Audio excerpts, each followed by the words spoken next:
Welcome to Human Risk, a podcast dedicated to the understanding of human behaviour as a risk. Here's your host, Christian Hunt. Hello and welcome back to the Human Risk podcast. On this episode, I'm exploring a two-letter word that can often cause us huge amounts of problems. That word is no. It's easy to say, except when it isn't.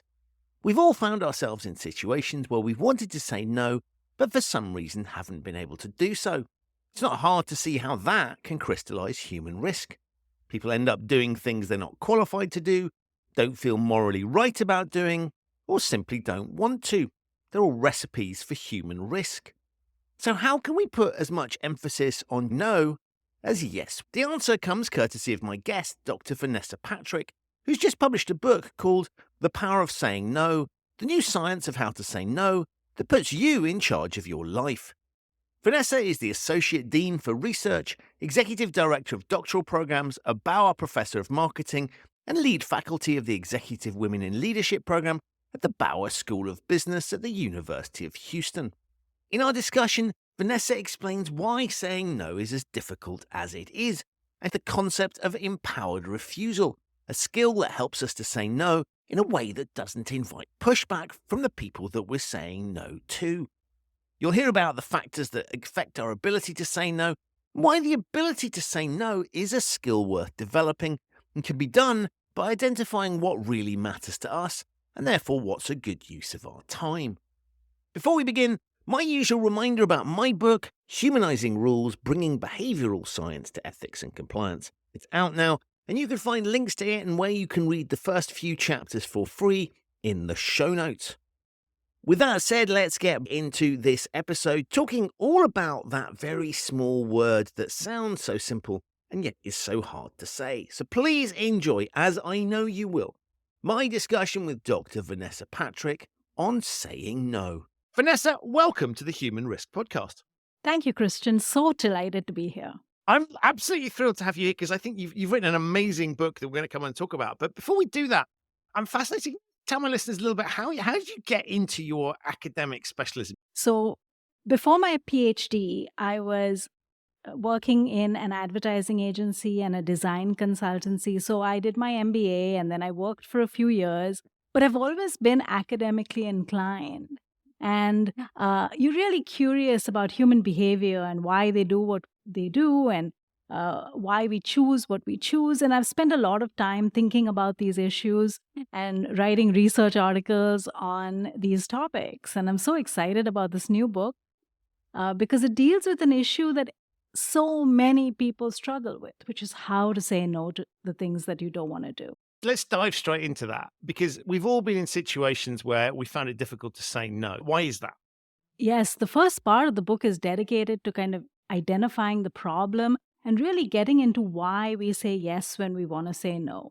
So no is a very, very difficult word to say. Even though it's a small two-letter word, a lot of people struggle with it.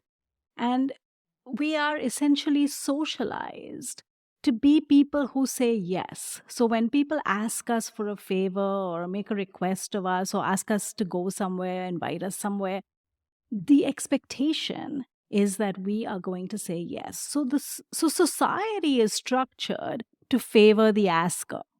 If you ask, it's almost expected that the other person will say yes.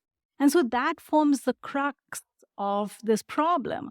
But I identify three factors that affect the ability for us to say no and the reasons why we often say yes when we say no. And those three factors are a concern for our relationships with others, a concern for our own reputation, and our lack of ability or lack of training in saying no in the first place. So we have no practice.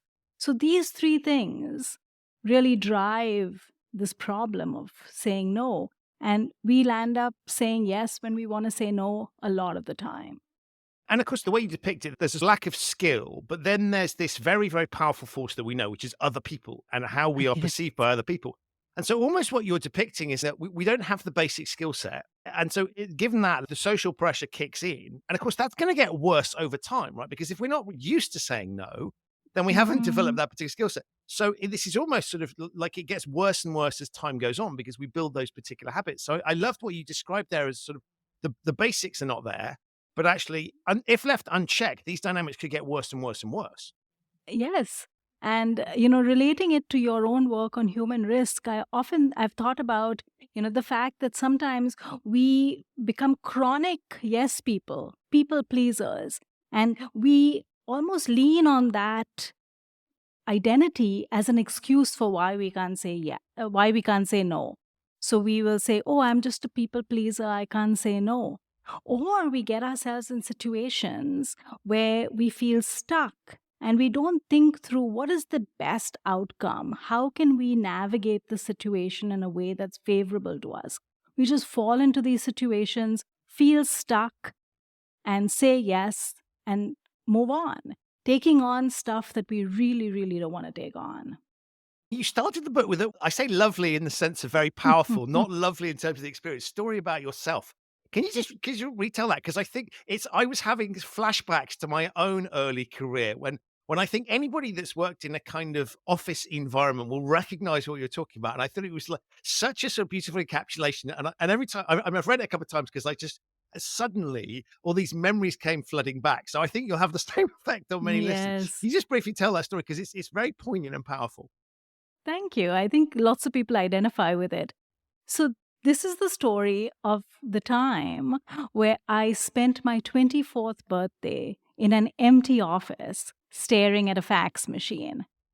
It's not the optimal way to spend your birthday, I got trapped into a situation that I felt was out of my control.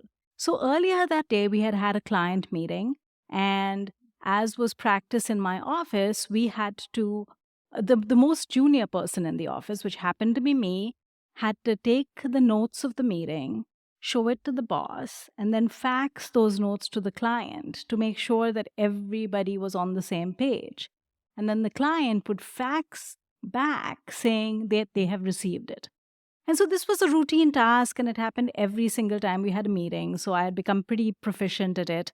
So since it was my birthday and there was a party that we were hosting in my house to celebrate the birthday, and friends and family were coming, I did this task really quickly. Typed the minutes, showed them to the boss, faxed the minutes, ready to leave the office at 5 p.m. This was the 1990s, and it was Mumbai, and the traffic in Mumbai was way worse. Is bad now, but it was pretty bad then too. And so essentially, I was ready to leave, and my boss comes over and checks in and says, "Hey, did you fax the minutes?" And I said, "Yes." And she said, "Did you receive the receipt that they had received the minutes?" And I said, "No." And so she walked away to the elevator, and then she turned around and she said, and I thought she was going to say, "Have a great party, enjoy your evening." But instead, what she said was, "Don't leave till you receive the receipt that they had received the minutes, the faxed receipt." And I just stood there thinking, I don't think I was even thinking. I was just stunned. And I think all of us can relate to the situation where we get stuck in a situation where we're doing this extremely trivial task. In the book, I call them bullshit jobs, which is essentially, those things that nobody should be doing, and yet we get stuck doing. And so essentially, the long story short, I spent the whole evening waiting for the fax machine. The office started emptying. 4.5 hours later, at 9:30, the fax arrives, and on it was scrawled, "Received with thanks." In the meanwhile, the party went on. People were coming and going. It was a Tuesday evening, so everybody wanted to have an early night because it was a working day the next day. And I think it's seared in my mind the situations that we often get ourselves into that we don't know how to get out of. And these traps, and the book is full of different sort of traps, you might recall, these traps that we get into and we don't know how to get out of. And so thinking about that situation And I think it was the first time I wanted to get out of there. That sense that I need to find another path in life in which I have much more control, in which I can actually have a greater impact, where I can do more meaningful work. So I have to say, Christian, although it was a sad story, I have recovered. And actually, uh, I think that I can attribute a lot of my future work and the choices I made to the fact that that forced me to think and reevaluate where I was and where I wanted to go. As I say, I hated the emotions you were going through because I recognized them, and you're sort of sitting there Mhm. staring at this fax machine. There is nothing you can do, waiting for and it's a pointless task anyway, because what does that change? Like, even if there was some value to you receiving the thing, whether you hang around for receive it or check the following morning, That's exactly right. it's an utter irrelevancy. And I will put a link in the show notes for any listeners that are confused by what a fax machine is. But I thought it was interesting because it's illustrated two things. One was our propensity to not want to say no. And the second thing was the unreasonable list of requests that we get, because what's implicit in the stories is that your boss knows that it's your party. So it's not even a sort of an everyday request. It's actively knowing that you have somewhere, frankly, better to be on any human level.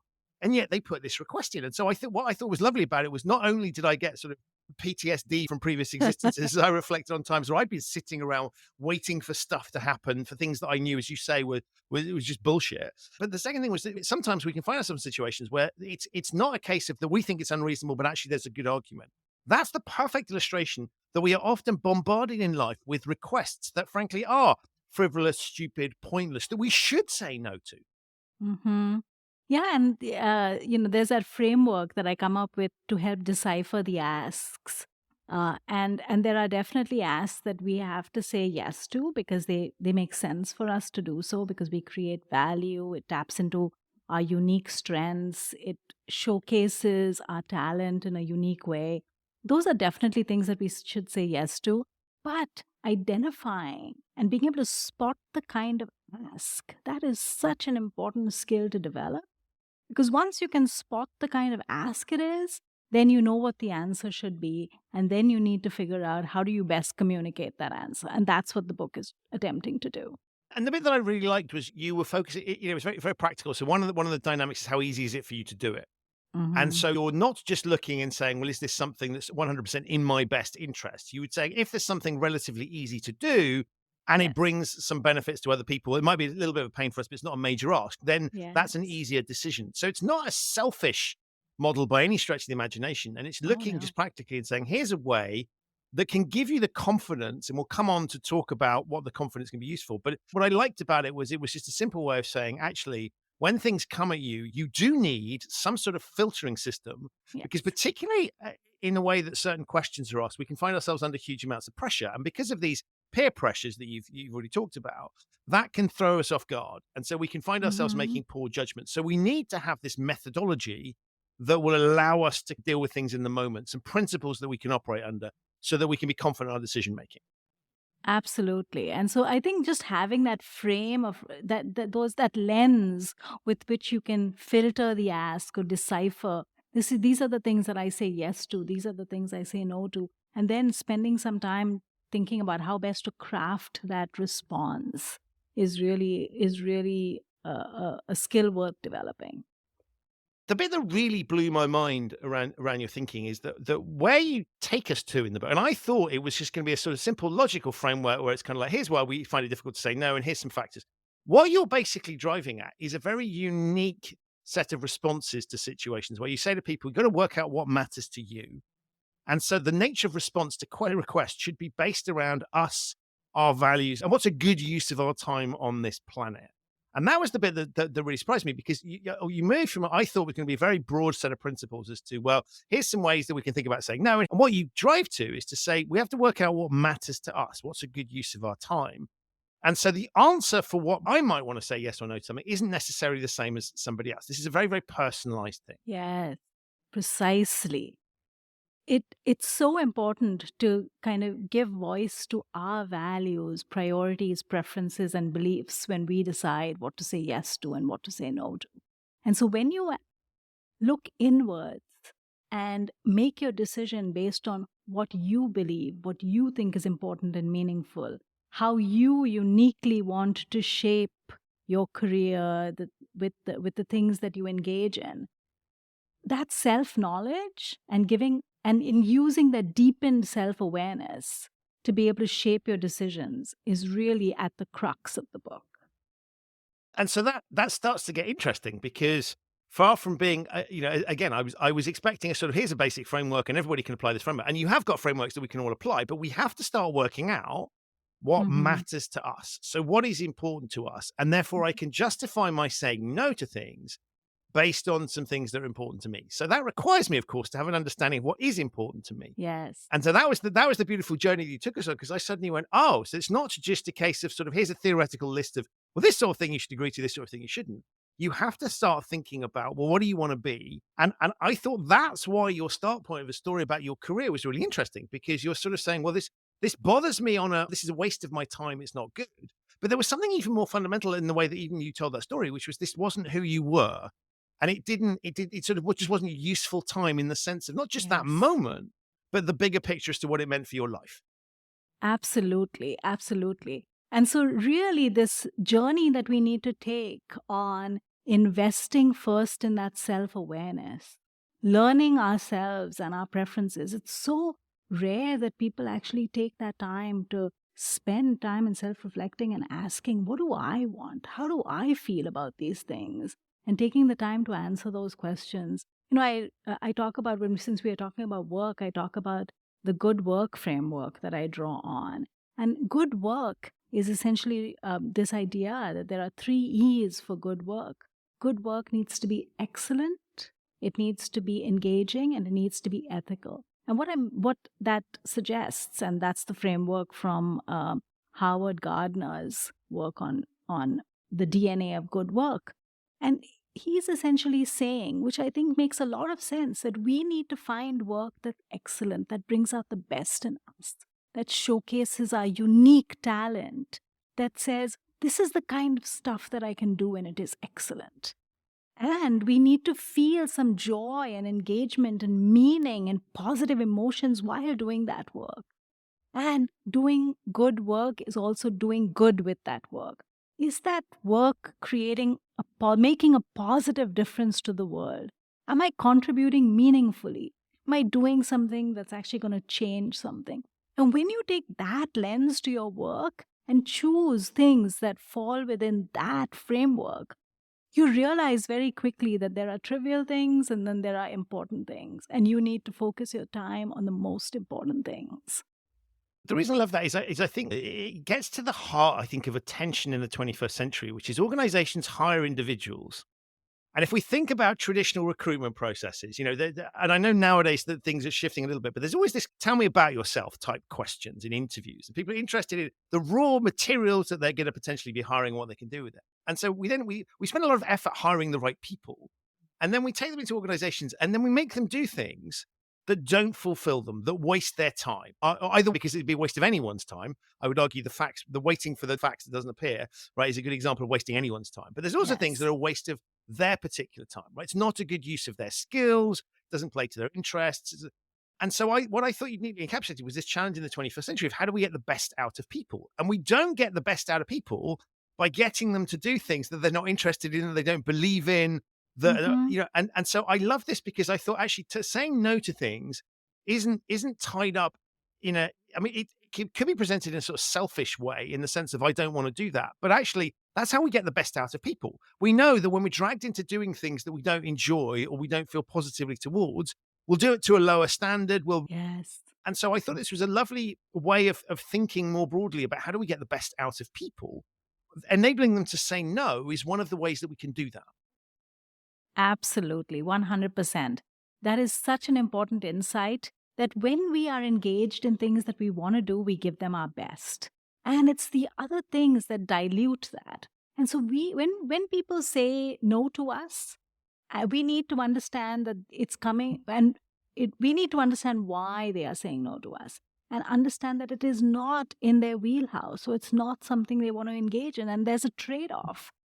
one of the core ideas of the book is this idea of opportunity cost and trade-offs. When we say yes to one thing, we are saying no to something else. And when we fill our calendar, or we fill our employees' calendar with a whole bunch of meetings and Slack conversations and stuff like that, you're diluting the contribution that they can make, that you have hired them to do. And so it's really important to allow people to have some sort of volition about how they manage their time and where they want to direct their energies. You talk about in the book about walnut trees, which is a beautiful analogy, and maybe I'll get you to explain that. What are they? And then we'll sort of explore what that means. So there are some people, unfortunately, that we will encounter who, despite us using an artful no and being able to say no really effectively, will still refuse to take no for an answer. They are the pushy askers, and perhaps all of us have identified those people who will just not let go, and they will continue badgering you till you say yes. And so I address that issue by describing these people as walnut trees. Now, if you think about the literature calls these people all sorts of names, like jerks and bullies and all sorts of stuff.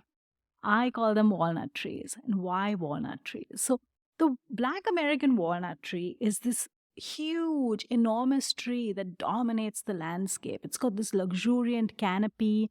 It's got a root system that spreads out for like 50 feet around it. And so it's really this powerful, majestic tree. But what it does is that it exudes into the soil a chemical called juglone. And what that chemical does is that while it allows the walnut tree to thrive, it stunts the growth of everything else, kind of demolishes the likelihood that anybody else can thrive. And so I use the moniker of the walnut tree in my classes because it's much easier to think about people and think that's walnut tree behavior. That person is behaving like a walnut tree. And when you say that person is behaving like a walnut tree, then you have strategies to handle the walnut tree. Difficult people need to be handled. And so we need to figure out, like, what is the strategy we are going to use? And so essentially, in this context, the difficult people are the people who will not take no for an answer, the pushy askers. And there are strategies that we can use to deal with those walnut trees. And I love the nature of it, because when you describe it in the way that you do, it's this sort of hulking force, and it's very successful on its own terms.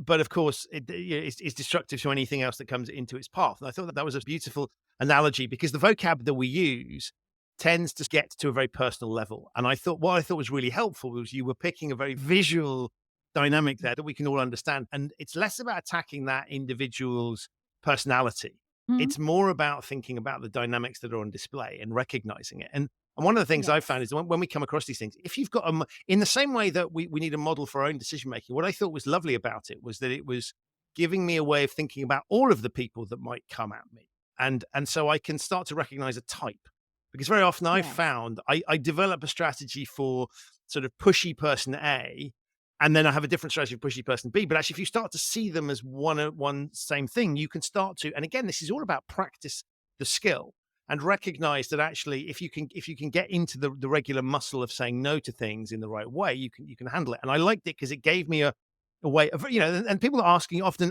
the pushy people, often they might come in very different ways, different forms, speaking different ways, but fundamentally it's the same problem. And I like this thing of having this big tree that I could sort of focus on, recognizing that the underlying, the thing they're trying to get is the same thing, right? They're trying to get their way over yours.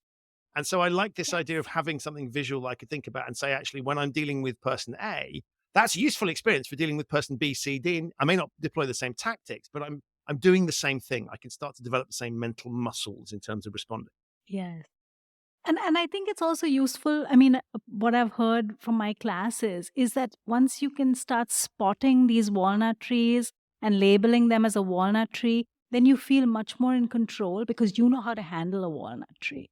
And you have practiced that, or you have strategies in place. So rather than fearing it or avoiding it, which a lot of people do, just avoid a walnut tree completely, it's better to kind of, address the fact, I see this is walnut tree behavior. I have the skill set to be able to address it.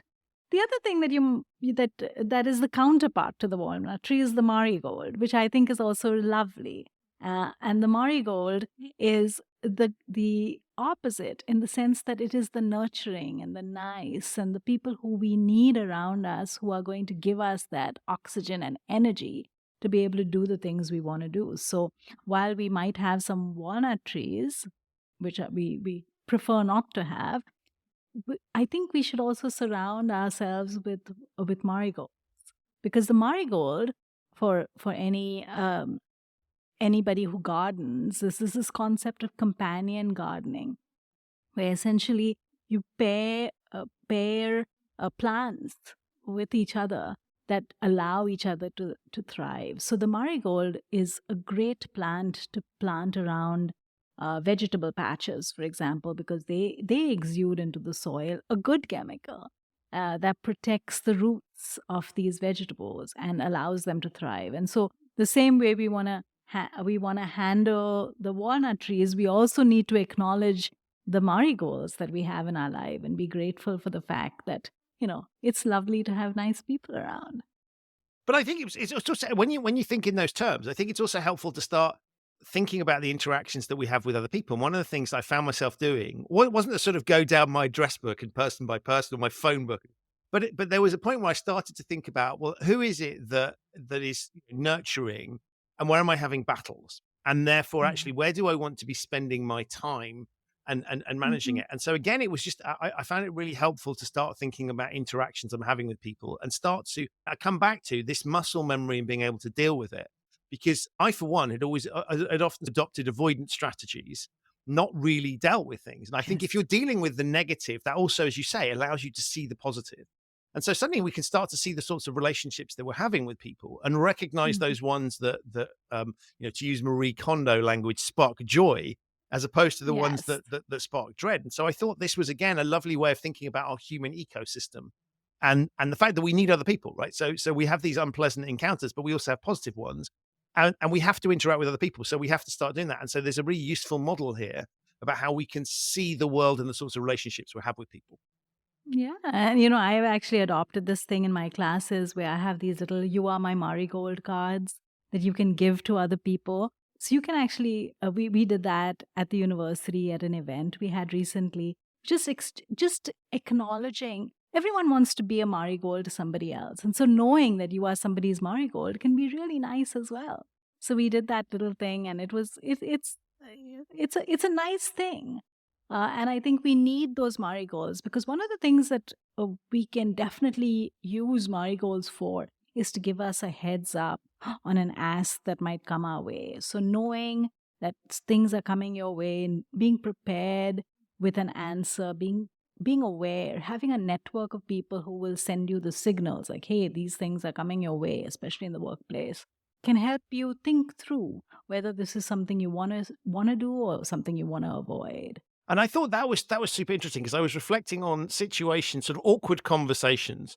And generally, if we want to say yes to something, if somebody's coming with a nice offer, it's a relatively easy thing to handle, right? But it's those awkward ones where you're going to be confronted with something. And so having advance warning, and I was thinking back to plenty of situations in work where sort of, somebody had kindly warned me, so, they're going to come and talk to you about this. And you've just got that little, and even if it's only 5 minutes, right? It's just just something so that your prep for what is about to come is incredibly powerful. And so that, where do we get our best intelligence from, to your point, is other people. And so recognizing that that's a really useful thing, dealing with awkward conversations, being forewarned allows you a modicum of planning, allows you preparedness, and you're not caught unawares. But we need to nurture that. Absolutely. And, one of the big principles of the book is to never commit in the moment. So never say yes without thinking about it. Always buy time. Because even if you know that it's a yes, you need to make sure that you have the space in your calendar, that you really want to do it. It might sound attractive in the moment, like this new shiny thing, but is it something that you really should be investing in? And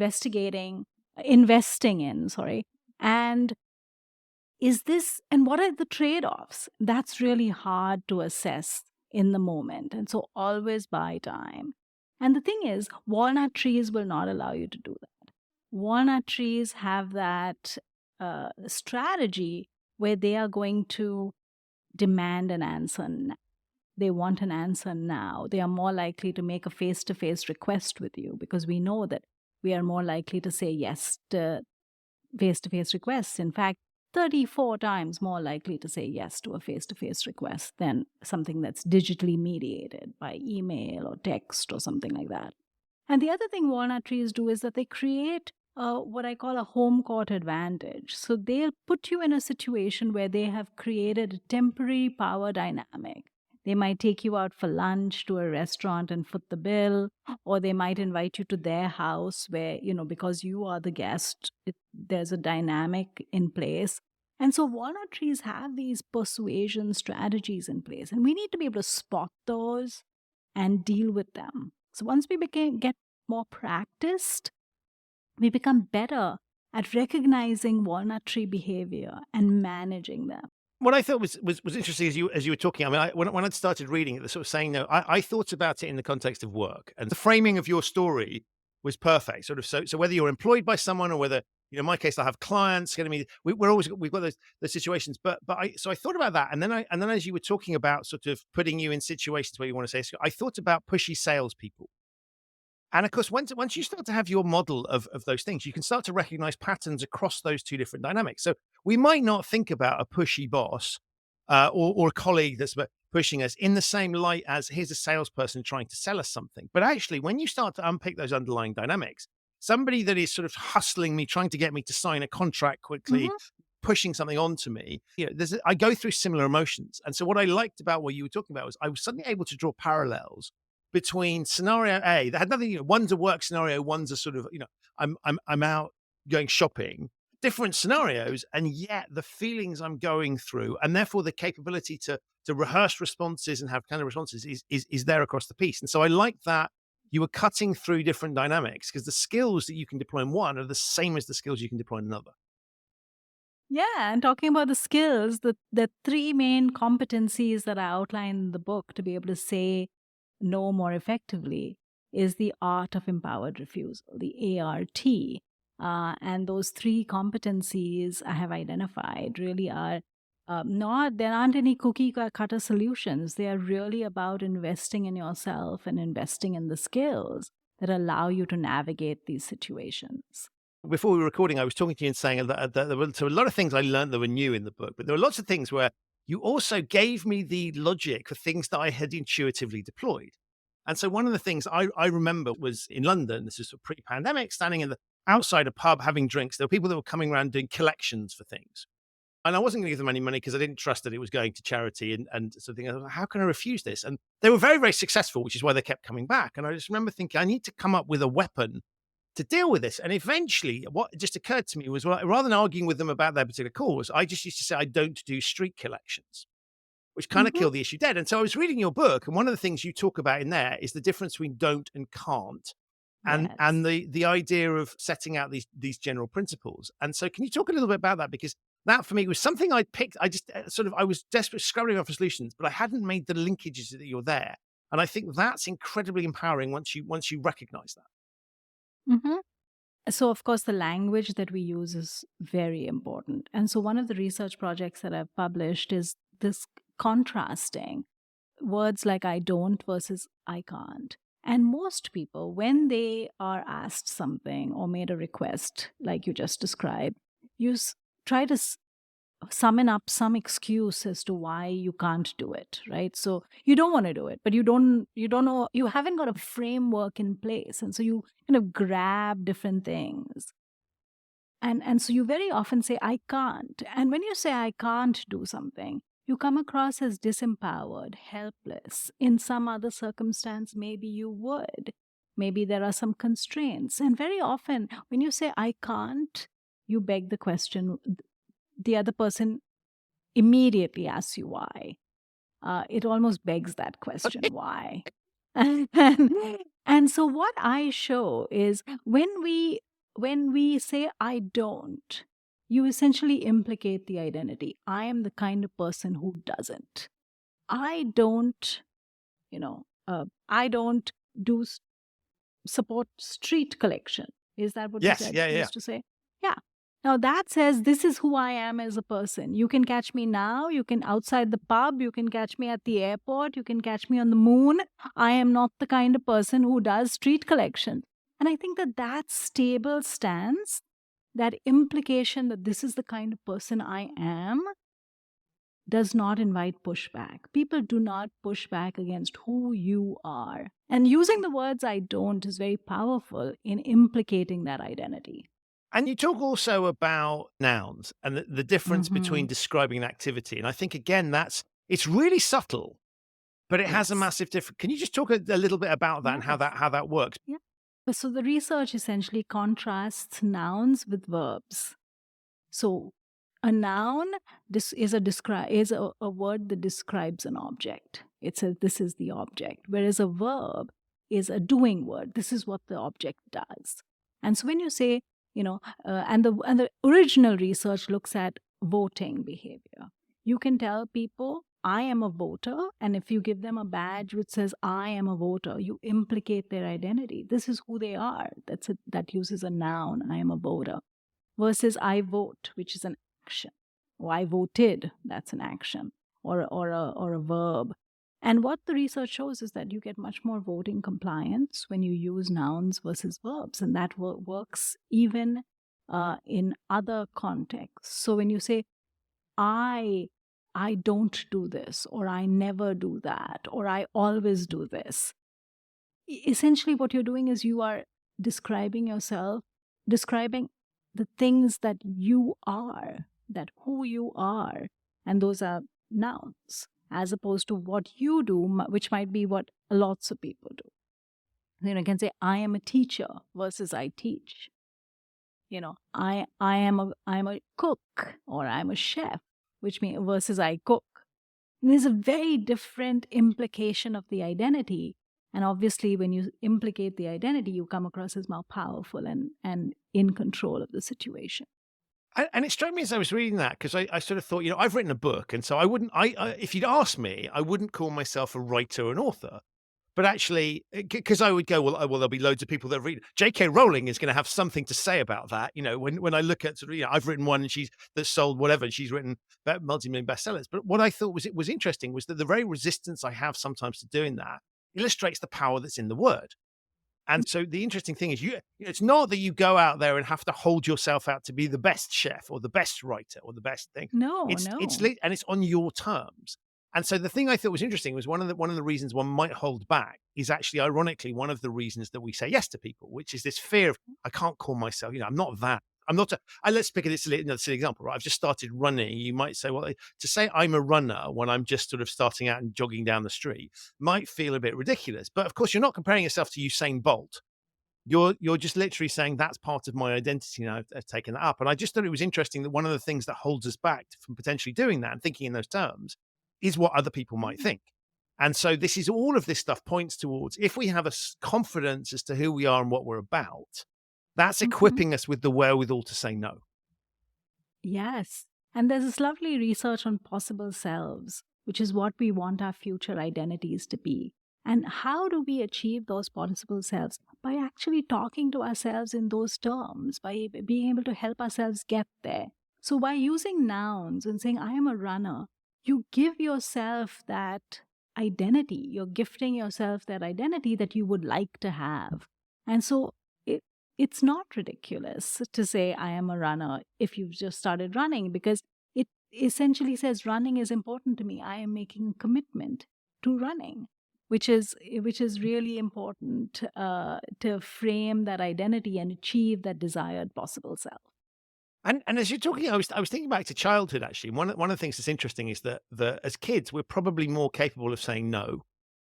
In part, because we have none of the adult inhibitions, but in part, if I think about when kids talk about, they're perfectly willing to play act at being doctors, nurses, whatever it is, and they use that terminology. And so as you're talking, there's something about adulthood that's taken that away. And so I think this almost, as with many behavioral things, it's almost being grown up, sensible, mature, and having experience in life thwarts us with some of these basic skills. And so I thought, actually, a lot of what you're talking about here is to sort of regain some of that childhood confidence Where younger kids, they're not embarrassed at all. They'll just tell you what they think about things. There is none of that. And so we Hmm. need to kind of unpick some of these things. And so as you were sort of reflecting, it seemed to me we just learned some bad habits in many respects. Yeah, I'm really glad you pointed that out because children, of course, are very, very good at saying no because they're inherently selfish. I mean, they are born with that survival instinct and it's all about me. And we socialize that out of our children. So I very often think about how do we create, our human beings, little human beings that are considerate to others and give of themselves to others, but not completely self-sacrificing. Like anybody asks me for anything, I'll give it to you.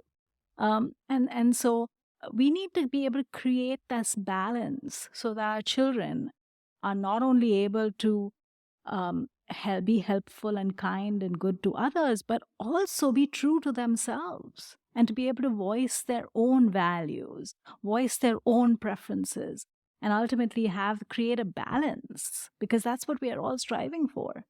One of the things I think is interesting about kids is their playfulness and their willingness to explore and try, just to play. The lack of inhibition, I guess, would be another way to look at it. And one of the things that people might associate with saying no is that you're shutting off opportunities. Back to your opportunity cost point. Mm. And so when we look at creativity and progress, often that can be through serendipity and Mhm. breaking of conventional wisdom. And so I wonder what your thoughts were on you could make an argument that if we're not careful, if we say no to things, something that feels unpleasant in the moment, we've all sort of gone to things where we've Mm. gone, I thought this was going to be terrible. Actually, it was Yeah. great, right? Sort of, we've been dragged along to something. Turns out it's actually a really good thing. Yes. Or something has happened to us and where serendipity has dictated that we've done something we wouldn't ordinarily do.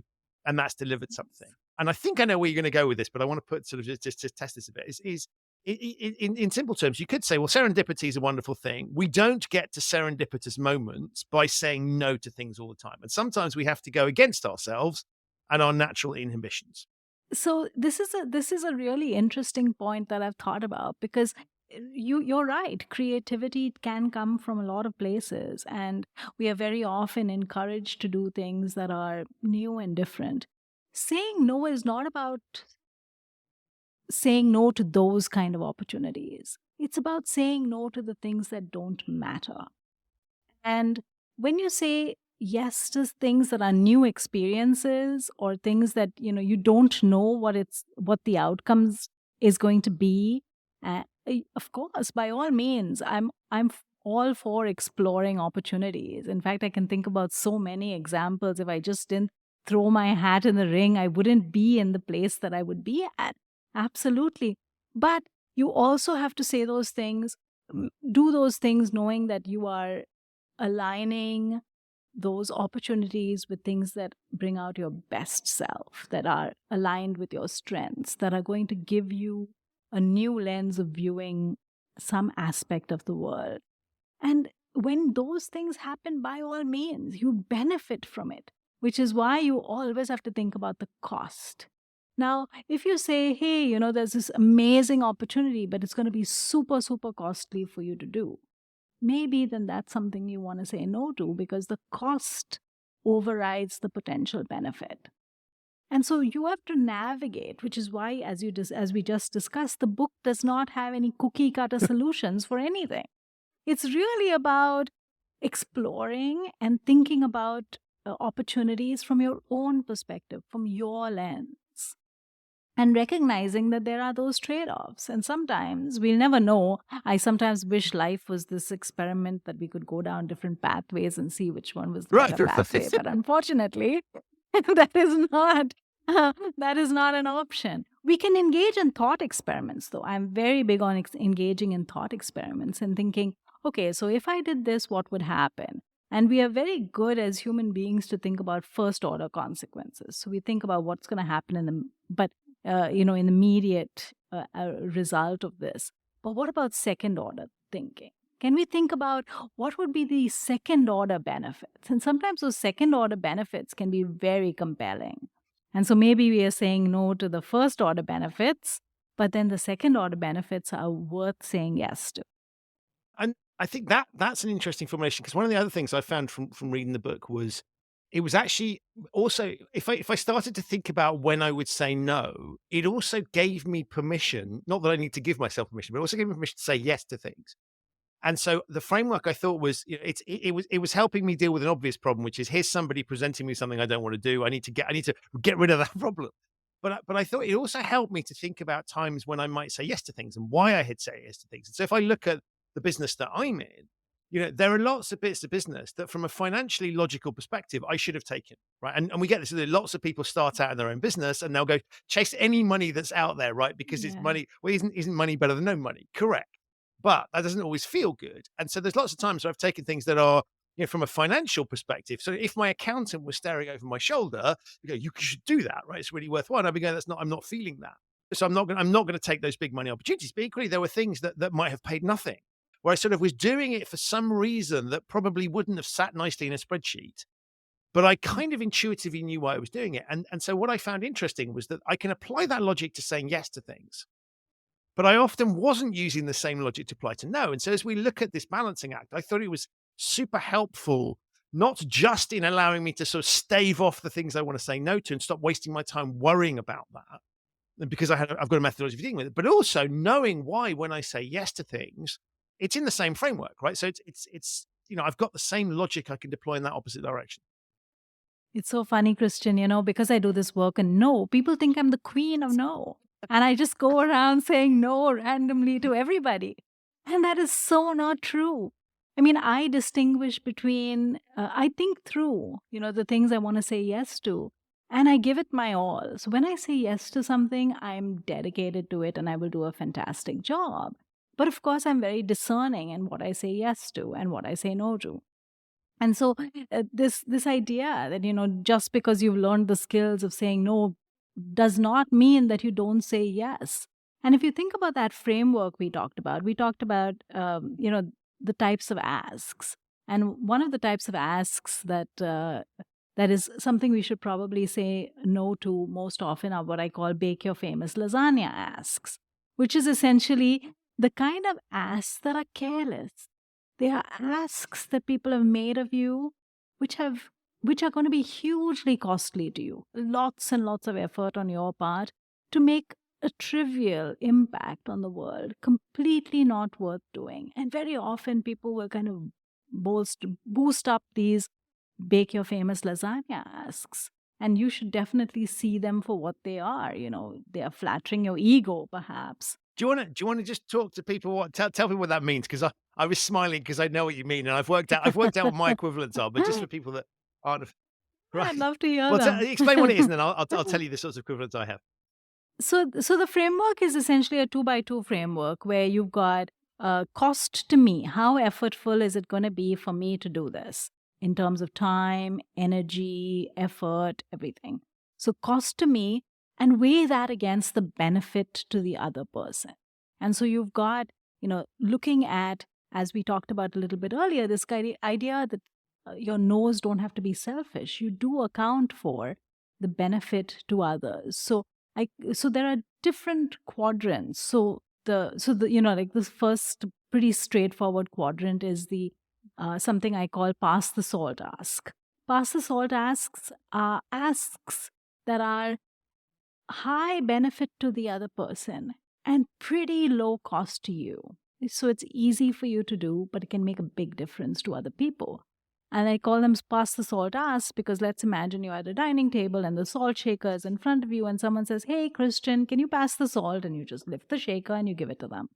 It was easy for you to do, and it may have made a huge difference because that person's meal needed salt. So a pass the salt ask are things we say yes to because they make a big difference to the person who's asking, and it is low cost to you. As a professor, I write a lot of recommendation letters, and recommendation letters are a classic pass the salt ask because I have a framework, I have a template, I know how to write a recommendation, I have the system in place to do that. It's easy for me relatively, but it can make a huge difference for the student. They get into professional college, they get a job, it makes a difference. And if you have that power to make a difference in someone's life, then we should use it. So Identifying the ask as a pass the salt ask and being nice about it. And of course, doing those things is great. The ones that the type of asks that which are very low benefit to the other person and huge cost to you are what I call bake your famous lasagna asks. Uh, so as we know, lasagna is not an easy dish to bake. And it takes a lot of time and effort. And let's imagine that you are really, really brilliant at doing it. Should you do it every time someone asks? Probably not. So the setup for this ask is essentially somebody carelessly says, I'm having a potluck party and everyone's bringing stuff. Why don't you bake your famous lasagna? And it's a very careless ask because it's a potluck that they are hosting. Everybody else is going to the store and buying, party trays and cut up fruit and stuff. And here you are bringing your famous lasagna. It makes no sense. And so spotting asks where the cost to you is extremely high and the benefit to the other person or the benefit to the world is trivial are asks we should try not to engage in at all. And the reason we need to say no to the bake your famous lasagna ask is because we need to make time and space for what I call hero's journey asks. The hero's journey asks are things that are high cost to you, but they also confer great benefit to the asker. So things that are really worth doing and worth investing in because you know that it can have a positive impact, even though the cost to you is high, even though you might have to take a lot of effort to do it. And I thought for that, the antithesis to that for me was thinking about gifts. And, if you look at the economic value of gifts, it's actually wasteful because people will spend more money on something than you will value it. And therefore, from an economic perspective, they might spend $100 on something and you might think it's only worth 50. Well, that's 50 wasted dollars. And so there's a lovely example is if the input is equates to the output, or ideally the output's worth more than the input, then you can suddenly start to see that. And I was thinking, so the answer to your unasked or earlier asked question about where my thing was, I get lots of people asking me, "Oh, can you come and do a presentation?" And it's sort of to fill a, like I just come and fill our lunchtime speaking slot.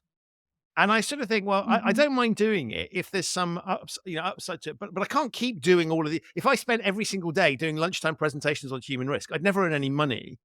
And you get this sort of response. Well, it'll give you lots of exposure. And I've realized that exposure doesn't pay the bills, point one. But the second thing is, it's almost like they're not valuing the thing. It's just like filling a slot. And so I found that, lots of requests. I thought it was an interesting model for thinking about, well, is it landing? So, we can spend a lot of pointless effort for charities that might be better spent. I always thought, the other one that always makes me smile is when you get organizations that say, we will have a community day.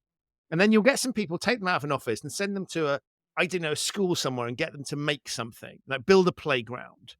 And so they put a lot of effort into this thing to build a playground, which frankly, the quality of which is not very high because these people don't spend their whole time building. So you get this ton of effort expended into something that's useless and probably dangerous. It's not going to last the test of time. Whereas if you took those people, I don't know if they're lawyers or accountants, whatever, they could probably spend their time doing something super useful that would benefit the school or the wider society that maybe use the core skills that they have. And so there's an example, I think, of something that's incredibly self-indulgent. Right, so sort of we will bring these people in and they will do something and we'll feel good about ourselves.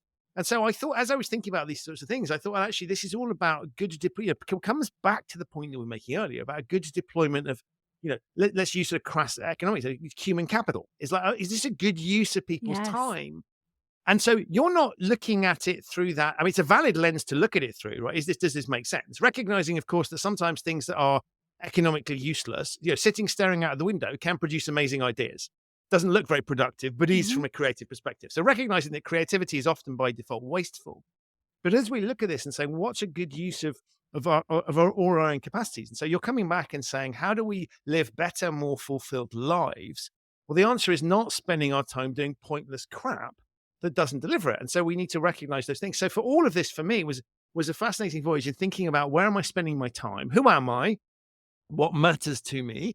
And that might then involve being wasteful with my time, officially wasteful, but actually it's beneficial because I get something out of it. Also, and thinking in those terms, and I thought so it's miles away from a sort of utilitarian economic textbook, but we're pointing in that direction of saying, how do we let people flourish on this in this world? So you've started with this, how do we reject it? How do we say no? The common challenge we recognize.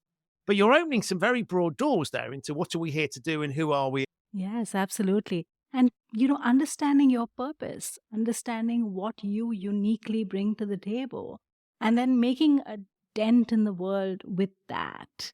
And that is that self-knowledge and that sense of this is how I want to spend my time, and these are the things I say no to. So as a mom, for example, there are so many opportunities to do things in your child's school, for example. So teachers are asking people to do all sorts of stuff. And most people don't have a strategy as to what they invest their time in. Most people look at it and say, the teacher asked, I'm free at this time, I should do it. That is not a good strategy. Knowing how you can create value and making time for that. So, for example, if the teacher says, we need people to stuff envelopes, or we need people to chaperone the Christmas party, I'm not the one who signs up. It doesn't matter whether I'm free or not. If you say, we want someone to talk to the students about careers, about opportunities, about research, I'm in. I will make the time to do it.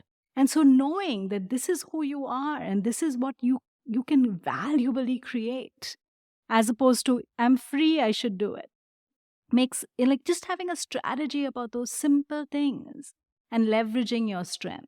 So it's not that I'm the kind of person who says, I don't want to be involved with my child's school. I want to be involved in a way that's meaningful. That is where I am going to create unique value. Nobody else can do what I can do, whereas anyone can stuff envelopes. And I love that. I love that because when you explain it in the way that you have, it moves away from being a selfish thing. Because one of the things I thought was unread is, okay, so where you're taking me, Vanessa, I thought in the book was like, do the things that matter to you, right? So it starts off by sounding like an incredibly selfish thing, but you go on to say very, very quickly, is actually this is about feeling like you're adding value, and so it's okay to say, and I like that because I think that we get guilt tripped into a lot of things that are just a really crap use of our time. And so you're right. And I love the fact that I had permission to say no to things, not because I can be guilt tripped into feeling, that I ought to be doing something, but you just go, well, that's just stupid, right? Why would I ever do that? That's not in my skill set or my wheel. You'll get much more out of me if you're employing these things. And it started to get me to think about, one of the things I do, I'm guessing you'll have similar experience if you do speaking, is the sort of, please submit your slides beforehand. Now, I'm somebody that likes to prepare things at the 11th hour because that's when I get my inspiration. That's when my creativity. You'll get a much better presentation out of me. Ideally, not seconds before I'm walking on stage, but it has been known if I've got that sort of creative energy that only comes from that time pressure. And so if you're asking me to send you something a week in advance, I can do it, but I spend more time worrying about it. And so I'd started about 6 months ago, I recognized this dynamic and just went, I'm not going to do that anymore. And so so you gave me the vocabulary to do that. But what you also gave me was the ability to think about what is the logic here. And the logic isn't I'm trying to be lazy or annoy them or do anything. The logic is how are you getting the best out of me? And I think when we look at models that this takes me to the broader pieces, I think there's so many models in society, ways we do things, ways we run the world, processes, structures that aren't getting the best out of people. They're sort of one size fits all, and probably one size fits no one. Right. You're so absolutely right. And I think that recognizing that and creating systems in at least the sphere of influence that we have, the people we work with, the way we like to work, and especially if you're a leader, you have a greater sphere of influence. And we should definitely try and put the right people in the right seats, on the right bus, going in the right direction. And that's such a fundamental tenet of every leadership book that's ever been written. And yet we never really think about what does that seat look like? And is the bus actually going in the right direction for that individual? And we as leaders have the responsibility to give people the option to raise their hand and say, this is what I care about. This is what I want to do. That feels quite scary, though. And so if we look at a lot of the models of letting people do what they want, whether that's in the work environment, giving people freedom and autonomy, there's a pervasive logic there that says I'm a bit scared as to what might happen if we do that. And there are plenty of situations where we shouldn't give people autonomy because they don't know what they're doing. It's dangerous, it's unethical, whatever.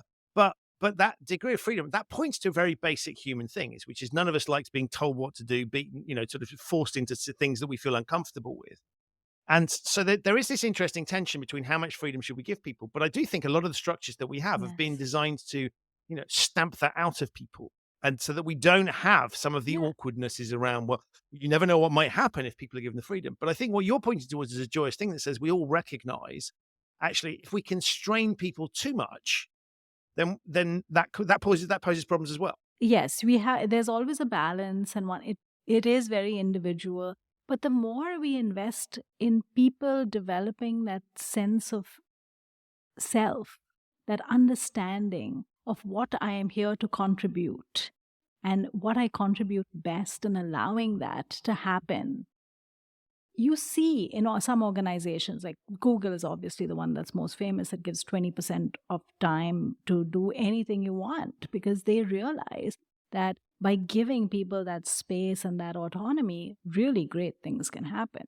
So it's not about sitting around wasting time and doing sitting at the beach. It's really about using that time creatively, investing in going down those rabbit holes, because those rabbit holes are worth going down. Things like that really foster creativity and improve innovation. Amazing. I love that as a positive, uplifting note. I can't let you go without asking what's next. Is there another book? I know you've literally just finished it, and that's a stressful enough exercise, and you're having lots of conversations like this, but where's your line of curiosity take you next? That's a great question. I'm torn between two different pathways, and I'm inclined to go down both at this time. One is to develop more deeply this idea of personal policies. So I have this notion in my head about, the fact that we have this limited amount of time and we want to make the most of it. And work, of course, dominates a lot of that time. But how do we slay the day? So the idea that how do we make the most of it so that we flourish, and set systems up that allow us to do that. So I've talked about personal policies in the book as the structure, the infrastructure that we need to be able to say no. But I want to expand that to life in general, because I do think that if we think about setting ourselves up and setting systems in place that allow us to thrive, it's a lovely idea. The other thing that I am really invested in right now is this notion of inclusive design and creating goods and services that meet the needs of more diverse populations, and how we embrace a more inclusive mindset to empower people to get the most out of the products that we create. So my big projects in the last couple of years have been in the inclusive design space. And I think it's a really important thing, because the same way we need to learn to say no, we need to be able to think differently when we are designing products, so that we can create products that afford the usage by a more diverse population. Those are my two big ideas right now. Wow. I would love you to don't punfully, don't say no to either, because I think they're both brilliant. The personal policy thing I loved, and I've been reflecting on the use of that word, because I in the context that I work in, policies equals either political policies or things that organizations impose on people as sort of part of a compliance type structure. And I love this idea of stealing that language and using it for something personal that drives you. So I thought that was super powerful. So I'd love you to do that. Inclusive design, I think, is really interesting, because I think back to, again, getting the best out of people. We don't get the best out of people that we've excluded from society and that we haven't maximized the opportunities for. And there are I'm just very, very privileged given who I am, my skin color, my background, everything else. And the more one starts to look at the world, the more you see it set up for people. And even it's not even set up for people like me, right? I get on sort of planes and trains, and the leg room doesn't work for me. So even in that sense, I have a sense of it's not always, but it's more built around me than other people. And so I love that idea. So I would encourage you, please pursue both of those. And when you do, and write books on both of them, I would love to have you back on the show, because it's been absolutely revelatory. Before you go, remind people what the book is called and who's published by. Yes, it's called The Power of Saying No, The New Science of How to Say No That Puts You in Charge of Your Life. It's published by Source Books in June 2023. Amazing. Comes highly recommended as ever. Links to the book, Vanessa's work, and tons of other things we talked about in the show notes as ever. All that remains for me to say, Vanessa, is thank you for one, blowing my mind with an amazing book that I keep going back to, but secondly, for being a fantastic guest on the show. Thank you. Thank you so much. This was so much fun. I'm so glad I said yes. So that's it for this episode of the Human Risk Podcast. My enormous thanks to Vanessa for appearing and to you for listening. To find out more about her and her research and her book, The Power of Saying No, the new science of how to say no that puts you in charge of your life, have a look in the show notes. There are links to all of those there. There are also links to my new book, Humanizing Rules, Bringing Behavioral Science to Ethics and Compliance. And you can find out details of any previous episodes of the show that you might have missed. If this is your first time listening to the show, welcome. You can subscribe wherever you get your quality audio content. It's available on all of the major podcasting platforms. I'll be back very soon with another episode of this show. But in the meantime, stay safe. Remember that you can say no. And thank you so much for listening.